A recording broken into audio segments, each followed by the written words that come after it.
Bien-aimés dans le Seigneur, nous vous bénissons dans le nom de Jésus-Christ par rapport à ces temps que vous nous avez accordés.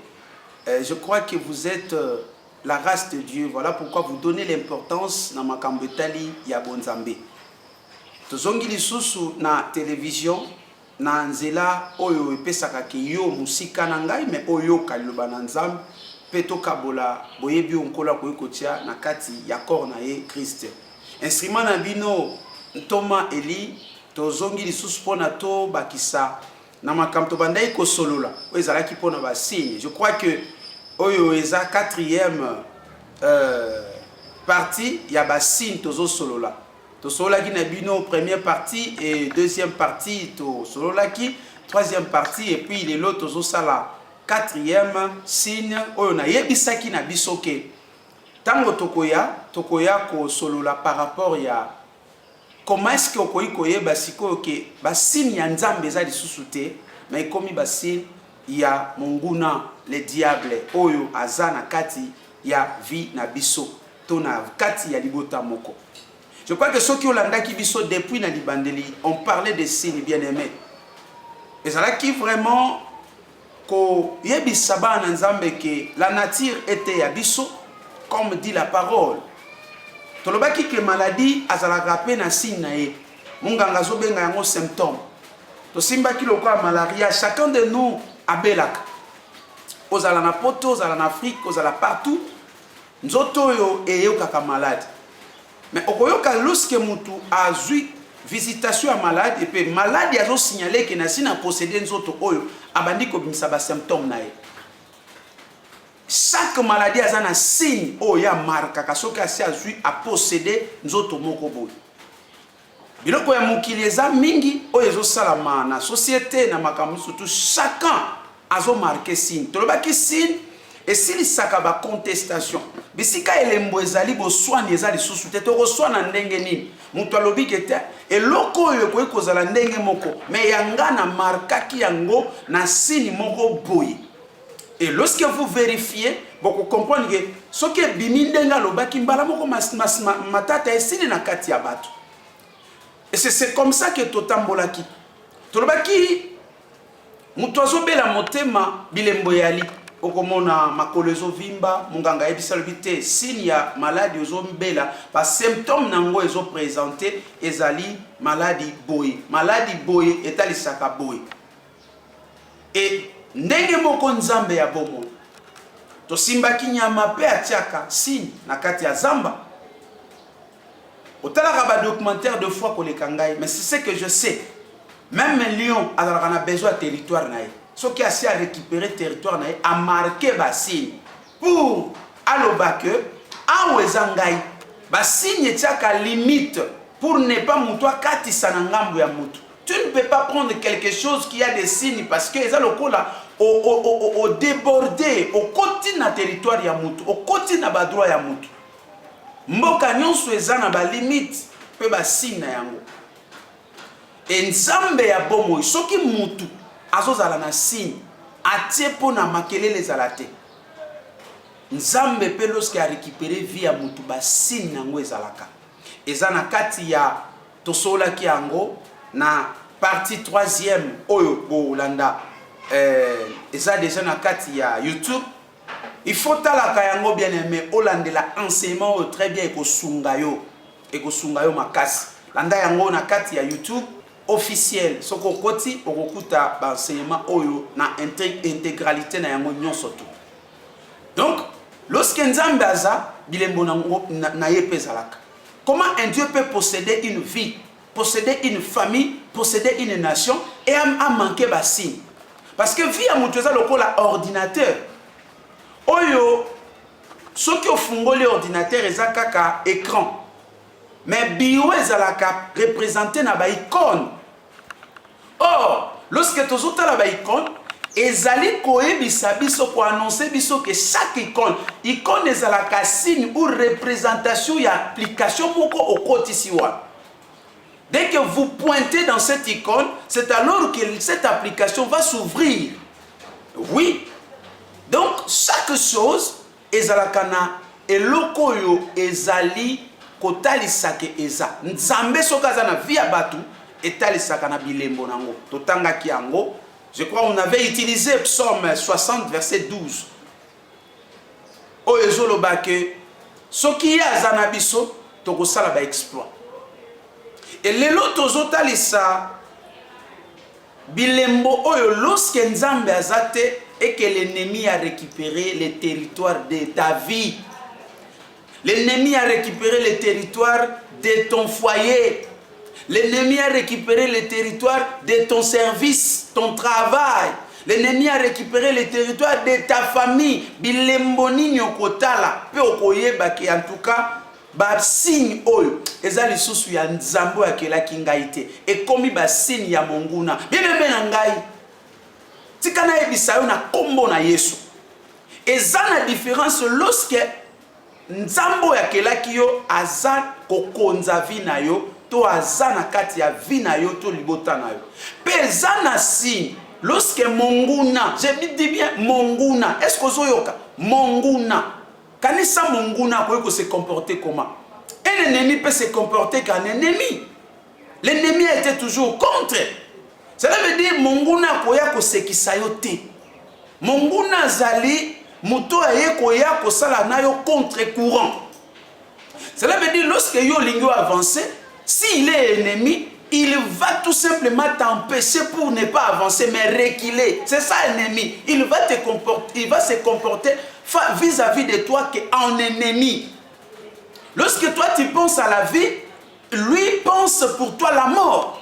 Lorsque toi tu veux te réjouir, yazo kanisela yo olela parce que ça monguna. Écoutez bien, je parle de l'ennemi.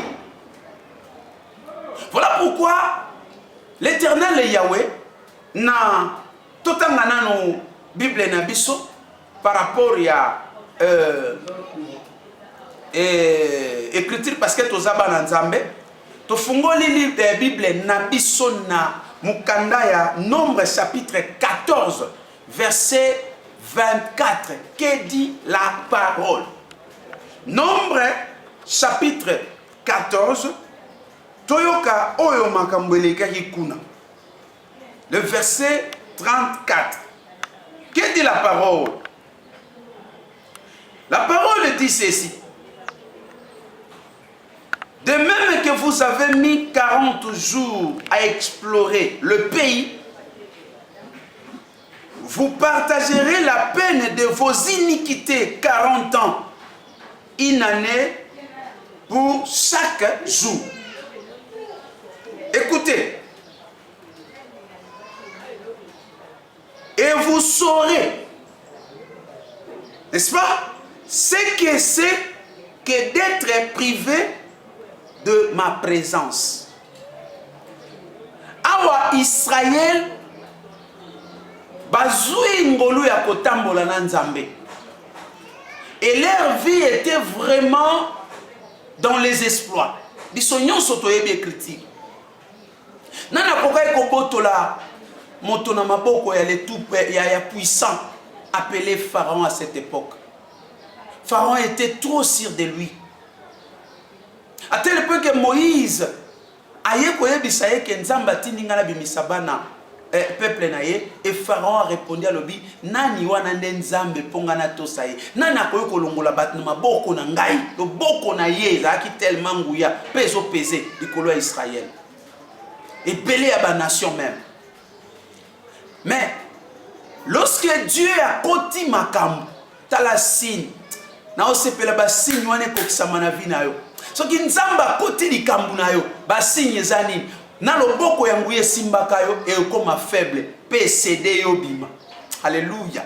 Lorsque le main des puissants pesait sur toi, est-ce que le Dieu du ciel entre maintenant dans ton problème, dans ta vie? Même la coutume, les liens de la famille, tout ce qui compliquait votre vie et comme marche-pied parce que Dieu est là. Lorsque Dieu est entré dans le problème d'Israël, Pharaon qui était le tout-puissant, il est devenu trop faible. Et jusqu'à ce qu'il y a Sédaki. Un puissant qui est mort, ridicule, de façon ridicule. Et je vais kotalisa yo comment batambolaki. Israël azalaki siégé avec Dieu, siégé ya a crainte ya ba peuple. Abandaki kobangisa batu même na musika. Toyebi lisolo ya peuple oyo bakendaki kozwa Balaam pour alakela bango, les Moabites. Présence ka ya Israël a pas besoin de faire trembler ba peuple pour bazo tala. Si tu as Dieu, les signes, frère Rola dans la carte, il y a 10 000 sorciers. Toi, tu as Dieu. Ils trembleront et ils vont donc, ils vont se disperser tellement parce que toi, tu as Dieu. Avoir Dieu, c'est avoir tout. Kozala na nzambe, eleki kozala na mapinga. C'est ce que Élisée disait à Géasi. Alobi ko banga mapinga na bantouré bisoté. Bao bazana biso baleki bango ebele. Nzamba fungolo miso e ba combien lorsque za kana nzambe comment est-ce que tu es sécurisé. Et ici dans le verset que tu solo là, Bible lobi Israël a sali iniquité à BBC à BBC nanzam et la punition a été prononcée par Yahweh. Alobi, ok. De même que Bo, Kendaki peut explorer 40 jours, Moka, Ndenge Moko Boko Zalape, Bini, 40 ans. Boko Yeba, Kozanganga Inzambe, Ndenge Zalaka, Yaya, Yokasiko, Kozanganga, Ndenge Zalaka. C'est ce que la Bible dit. Vous saurez qu'est-ce que signifie privé de ma présence, d'être privé de ma présence. Écoutez le sort d'Israël. Même un faible a bêti Israël, oh l'obi a renversé qui est le puissant d'Égypte. Manquer la présence de Dieu, c'est trop dangereux, bien aimé. C'est ce que moi je comprends. Avec Dieu, tu peux renverser 10 000 lions, tu peux renverser 10 léopards, tu peux terrasser 10 jaguars, même dans la forêt. Mais en manquant Dieu, la manque de sa présence dans ta vie, même une chèvre peut te tuer. Comparez un peu ça. Donc, kozalana nzambe, okobo madilio. Mais ce que ça nous a attentaba à Kobumayo. Au comme faible ndengeni. Zambalobi bokoye bako zanganga ndenge zalaka. Yoka bilembo ya kozanga nzambe ndenge komaka. Eloko bande ko luka to koma ko luka. Oyo ekomaka pembeni komi musika, c'est la manque de Dieu. Et lorsque Dieu n'est pas là dans ta vie, maintenant l'ennemi récupère le territoire. Et si kamoko eza netre eza na mukilité, tout ici peut s'amener manabatu. Lorsque Dieu a quitté l'homme, le diable a récupéré l'homme. Voilà pourquoi la tentation il y a. Matthieu chapitre 4e, azolo balobi ce monde et peut s'amener na bokonzi. On a appelé ça qui. Alors que ce monde ou cette terre, la Bible dit Dieu a confié à l'homme dans l'objectif que l'homme domine, qui a assujettir peu à peu sa ordre. Mais lorsqu'il a désobéi à Dieu, directement le diable a récupéré la situation. Non. Il voulait tout simplement dire que je l'ai arraché chez l'homme parce qu'il était devenu faible. Tu n'es pas fort. Ta force, c'est lorsque tu es en bonne communion avec Dieu. Ta force, c'est la relation assise avec Dieu. Si tu perds cette relation, tu deviens faible dans ta vie. Je dis bien faible.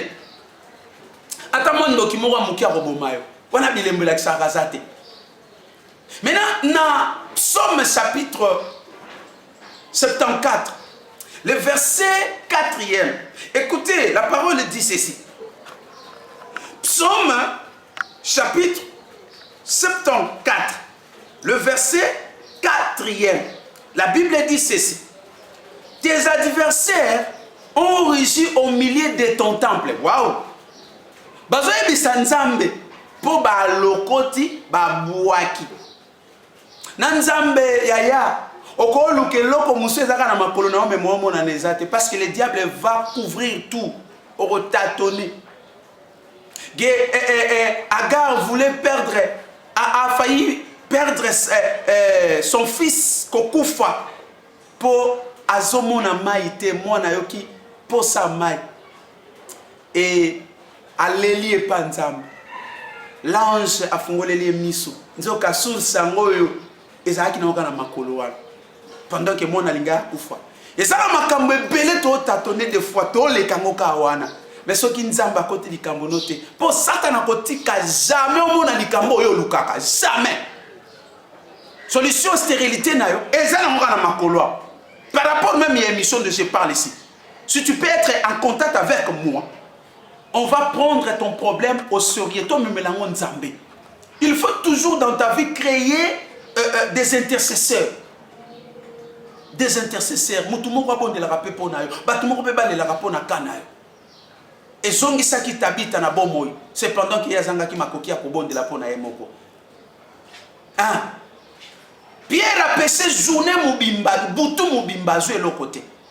Mais il a fallu Yahweh. Aya ko ebise kete. Bisozo lukezo batama batama. Wana miswa romon angote. Moi j'ai le jeu de voir les poissons. Bisi ke bomba mi kende en plein eau. Poussana kuna.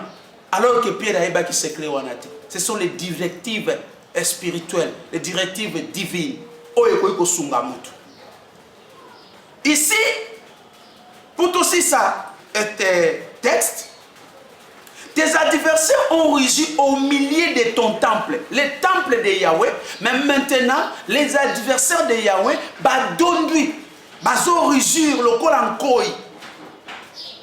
Ils ont établi pour signe leur signe. Wow! Lorsque l'ennemi récupère le territoire de ta vie, alongo la kabasigne parce que Dieu alongo epanayo territoire de tikali sans signe et l'ennemi lorsqu'il vient il met maintenant ses signes et lokoni okoyeba ke sikoyo vinanga bilembo oyo eza komonisa mana vinangai eza bilembo ya monguna nde atie. Tu es le temple de Dieu. L'homme a été créé pour qu'il soit l'habitation et le temple du Saint-Esprit. Mais étant temple, on comprend que l'ennemi, depuis que nous ne voulons pas servir Dieu, il a profité de cette ignorance.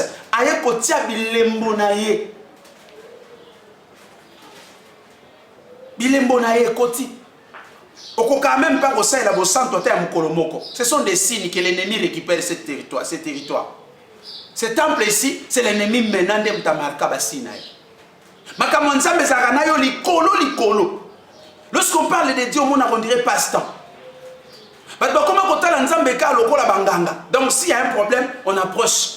Mais ceux qui essaient à résoudre le problème, ce sont des signes que l'ennemi de Mtamarka Basinaï. Voilà pourquoi la Bible déclare au Kondimelanzambe, tu croiras au Seigneur Jésus-Christ comme ton Seigneur. D'abord, qu'il soit ton Seigneur, après il sera ton sauveur. Mais beaucoup de gens lui approchent comme sauveur. Et du côté du Seigneur, parce que s'il est ton Seigneur, tu vas obéir. Et Pelé, Bazanakati, Azalakaka, sauveur.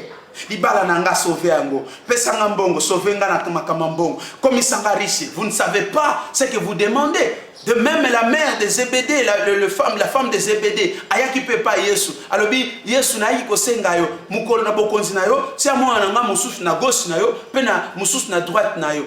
Ya lobi oye makambozo senga, est-ce que ba kokomela coupo na ngina mela. Ainsi il y a des choses que vous demandez Dieu, ne savons pas combien est-ce que ça coûte et quelles sont les exigences demandées. Pourquoi? Parce que la richesse, c'est telle que tu me vois. Mais tu ne seras pas riche. La richesse n'a jamais été physique.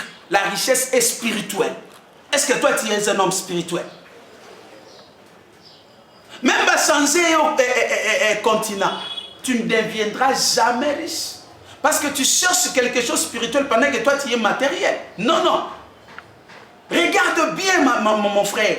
Tamboussa Maël nous malam. Toute personne, oyo bakota na kazi wana ya richesse, regarde bien, fungo la misu. S'il n'est pas riche, s'il n'est pas spirituel, je voulais dire, s'il n'est pas spirituel, dans le bon sens, cela veut dire Yahweh, servant Dieu, il sera spirituel dans le mauvais sens. Cela veut dire le serviteur de Satan. Richesse, c'est la rabo. Tu peux mon pépé, yo maîtriser mon dé. Alors, bilembo soki ezali. Alors, tozotanga bilembo soki eza. Que l'ennemi attire pour signe, ba signe na ye na temple na yo. Famille na biso pe koza la temple. O il fallait qu'il nzambe nda fanda. Makambu na yo sala pe koza la temple. Et surtout ta vie, c'est que tu vois là, ce ne sont pas des signes de Yahweh. Comment il peut accepter que vous avez une maladie à vie? Yo zaka kole na bakisi, basimbisa yo kisi balobi, yo nengo zawana, soki omeli kisi hôtel kisi okokufa. Ya. Est-ce que l'homme peut être conditionné na kati bakisi? L'homme est supérieur. Si au moins tu savais le valeur de l'homme à côté de Dieu sur la croix, Jésus. Il a fallu te révolutionner, te révolter. Non, je ne peux pas être conditionné comme ça. On met la rakis na tongo, na poko. Nde yango yo sala bomo inayo. Na kate ba maladie héréditaire ozali. O esapa yango mbani da komona ba symptômes nango ke yaya kufaka, mama kufaka nango yango ezungai. Non! Ce sont des signes. Oui, zotalisa ke nzamba zate. Nzamba zate. Signe, lorsque l'ennemi a ça, la première des choses, vous allez vivre la vie des échecs. Même au temps na poto, tala à lire yaba ninga nyon solem suboya pe na poto. Bozo mona ke il y a des choses et ça passe. Baninga baya ba pusana yo zaka ya kokanga. Yango bazo ebisa biso na Mukande à lamentation à Zoloba, lamentation chapitre 5e. À Zoloba lobi qui est tous à l'okwa ba orphelin. Ba ya biso bazo lukali pa au périr de leur vie. Likambwa pété za la kana vie na yote. Ce sont des signes, la vie des échecs. Olela ka ebele osekaka mukie. Télévision ezangonga toloba ki tokotali sabiso ba signe ya liboso ya ngwana, la vie des échecs. La vie des tourments. La vie où il salaka yo matarate. Et tu vois comme kotali sa deuxième signe parce que za moulai mingi. Mais tu n'as pas kata par rapport à nyos. Kolo apambola yo mtoso yo kangai. Ko négliger te. Zwa contact na biso, luka biso. Tozana besoin penza obima na situation wana. C'est que Dieu nous a appelés, il nous a donné le message pour que yo o bénéficier na kimia. Bien aimé tozali na kati ya Kinshasa tozana besoin lokola yo mwana nzambe oyeba ko yoka biso na musika to pembeni. Si tu es ici avec moi à Kinshasa, nous sommes sur l'avenue Mukoko 42. Dans la commune de Limité et quartier Mombele, ba numéro na biso za la affiché wana à chaque fois ko benga tozana ba culte awa. Ozana poto ba numéro ya WhatsApp eza wana okoki ko zala na biso en contact. Même faire ba service ya prière en ligne, tout ça on est là avec Dieu, nous ferons des exploits. Ba signe ozwana ezate. Et to profiter ko yebisa ba na nzambe ke bisika tozali toza ko futela yango. Nayebi que moi Nzambe kam t'a contribué à Nzambe parce que tu as besoin de Dieu. C'est lui qui te donne la vie, tu dois aussi bien coopérer avec lui. Il faut soutenir Makam Nae. Bah, image la kisibino wana eza église biso tozali, toza vraiment en pleine construction, tozo luka nyonso. Et toyebisi na ba Nzambe ke baya na secours na biso pour que to sala liloba oyo, to pressé yango na mo ba condition esengeli. Nous sommes là et totier totendre bino loboko motema nyonso ya bolingo eluki biso. Zela ya téléphone ko ikotinda sokoza la Kinshasa toza vraiment na lisuni. Nous avons au moins besoin de $8000 pour construire un temple oyezo senga ke oyaki bolobi. En tout cas, cette parole convient à ce temple. Parce que Dieu nous a donné la parole de la délivrance et beaucoup de choses. Cela veut dire, lorsque vous avez un peu ça, au tinde la biso makoki na yo na 081 27 48 958 081 27 48 958. Olingi opesa biso yango na Orange Man toza na 089 80 20 766 089 80 20 766. Olingo ya kopesa biso na Airtel Man tozali na 09 98 46 81 51. Je répète encore 09 98 46 81 51. Là okoki kozwa biso awa na nzela ya bandeko bozali banda toza penza na lisungi na besoin ya lisungi na bino lokola bana nzambe téléphone na biso bobengi tokopesa ba coordonnées pendant que nan tozali na compte bancaire te nzambe ya kosunga tokofungola yango. Soutenez cette œuvre bino bokuza kuna na ebike de forti ya échoué na kosalaka makambo mususu mais essaye un peu le Dieu que nous prions par rapport ya oyo zozwa osunga biso okobenga biso toza na Kinshasa na 0 et donc obandi na plus 243 obengi biso na plus 243 09 donc il faut enlever 0 plus 243 99 846 81 51 plus 243 99 846 81 51. Là tu nous appelles de loin. Nous vous attendons dans le nom de Jésus. Il y a quelque chose qui peut déclencher qu'à partir de Kokoti Saka Makambo Nayo, on nous a un intercesseur invisible. Makambo Sala, on est un intercesseur invisible.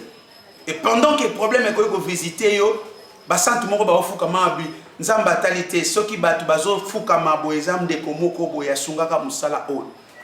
Tolingi Bino Mingi, Nzambe Apambola, Bino vraiment, et à la prochaine fois. Kolopambola bandeko nyonso tu ya Badoulam parce que notre église s'appelle église Adoulam Tabernacle.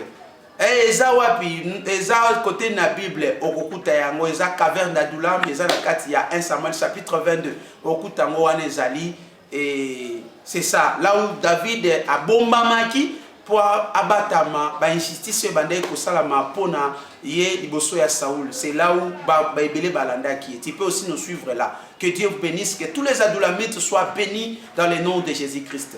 Amen. To zali koyebisa na biso ke oyezali 4e signe et tozwa ko annoncer que tokolobela ba signe 5e partie par rapport ya to parce que tokota ki na phase ya comment est-ce que koyeba ke ennemi azali. Bokomona tokoya kosola sur les choses de malheur qui se répètent. Ce sont des signes lorsque l'ennemi a occupé famille moko makambebele. Au salaraka ba avortement. Pourquoi? Yo jusque là basala mwasi abota mais yo le kaka na ba césarienne. Ce sont des signes qui se répètent. Ben sec à répétition. Kolo rosunga biso, kolo apambola yo, télévision ezango ngatolingi bino mingi. Kobenga biso nde posa ya motema, kolo apambola bino. Merci.